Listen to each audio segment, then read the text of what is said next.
Hi అండి, అందరూ బాగున్నారా? ఇదిగోండి, ఇది దబ్బకాయ. ఈరోజు పచ్చడి చేస్తున్నాము. ఉడుకు పచ్చడి అండి. ఇది కొందరు పొక్కించుకుంటారు అంటారు. ఇది ఉడుకు పచ్చడి.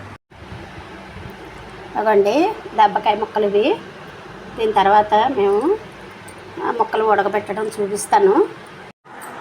ఆవాలు మెంతులను పొడి చేయాలండి. అవి పొడి చేసిన తర్వాత ఈ దబ్బకాయలు ఉడకబెట్టాలి. ఈ ఉడకబెట్టిన దాంట్లో కొంచెం నీళ్ళు పోయాలండి. నీళ్ళు కొంచెం నీళ్ళు పట్టుకుని నీళ్ళు పోయాలండి. ఒక దబ్బకాయకి చూపించాను కదండి, ఆ దబ్బకాయకి కనీసం పావు బెల్లం పడుతుందండి. అండి ఈ నీళ్ళు పోయాలి.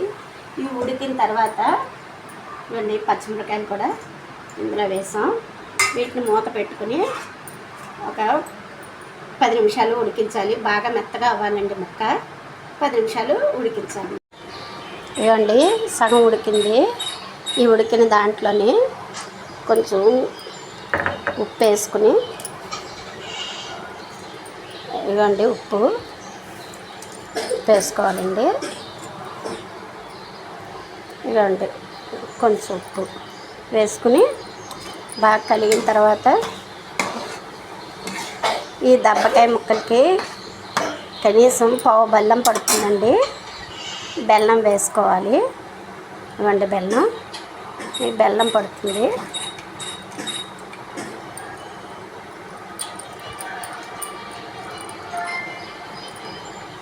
బెల్లం పడుతుందండి, పావు బెల్లం పడుతుంది.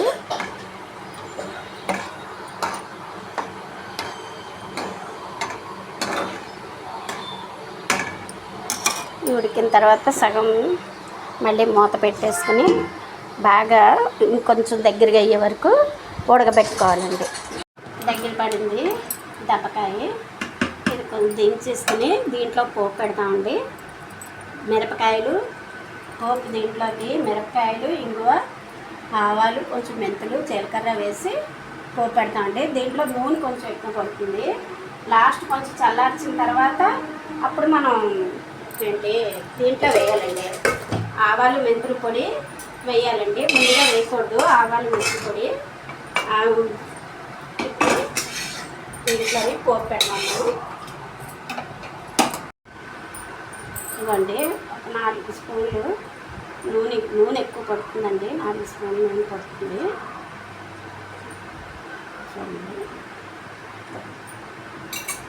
నూనె వేసి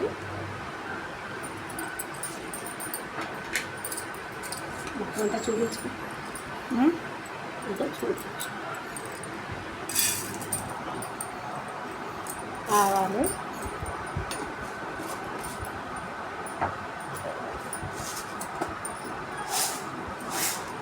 మెంతులు,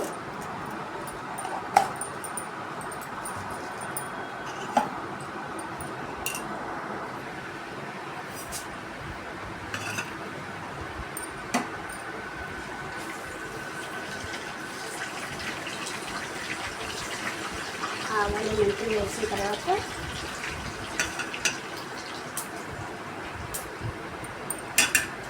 జీలకర్ర చింతసి కొంత వేసుకుంటారు, వేసుకోకపోయినా పర్లేదండి. జీలకర్ర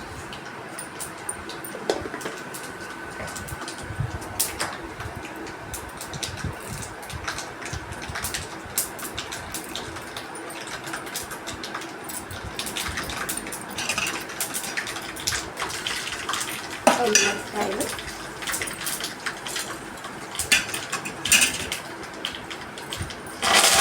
కరివేపాకండి. కరివేపాకు వేసి దీంట్లో ముందు ఇంగువండి. నేను సువాసనకి ఇంగు వేయాలండి.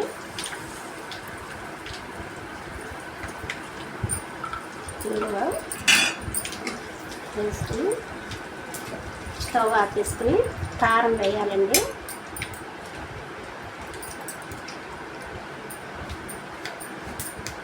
మూడు స్పూన్లు కారం, 4 స్పూన్లు కారం పడుతుందండి. నేను అంచనాగా వేస్తున్నాను.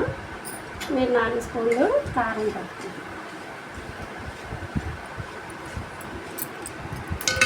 కారం వేసిన తర్వాత ఇందులోకి తీసుకోవడం.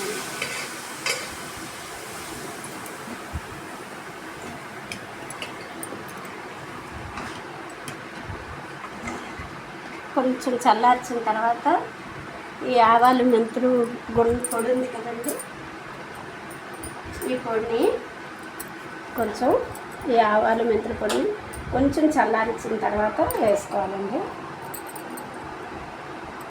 చూడండి చల్లారింది.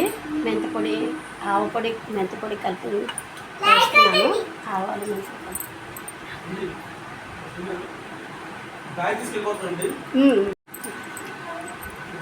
ఆవాలు మెంతులు కలిపి పొడి వేసామండి. ఇలా చల్లార్చిన తర్వాత మీకు అన్నంలోకి తర్వాత దోశల్లోకి బాగుంటుందండి. ఇది దోశల్లో కూడా వేసుకుంటే బాగుంటుంది. అన్నంలోకి మీరు చేసుకుంటే లైక్ చేయండి, షేర్ చేయండి, సబ్స్క్రైబ్ చేయండి.